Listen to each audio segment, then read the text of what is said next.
This video is sponsored by Polymaker and brought to life with Polymaker filaments. This is how we turn this into this. So I'm going to need to do some explaining about how I did everything and what I'm doing with PC. I'm making an Alienware-like PC case which can be attached to a standard desktop PC. This will make the PC really stand out from the crowd, adding the design and aesthetics needed to make it look amazing, with a retro-themed modern take. A working PC just with attachments to theme it like this Alienware PC now on screen.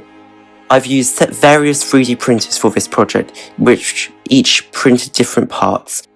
Larger printers were used to make some of the big parts. These machines have much larger build plates, which is really important with this size of a build.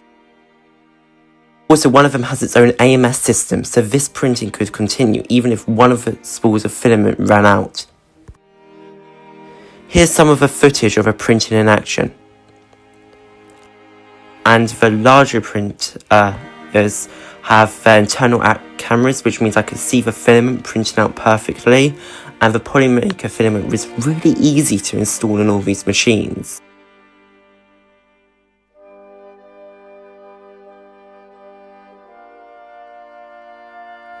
This is the final piece of the print, the Alienware logo. A great retro touch to the project, and this is what it looks like when it's all been glue gunned together. Quite an epic print, I think you'll all agree. The quality of the finished pieces is due to, in no small part, to the Polymaker filament used.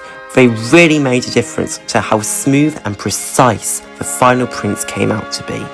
Just as a quick note to say that some of the models were not designed by me, so I've included links to them below in the description so they can be downloaded.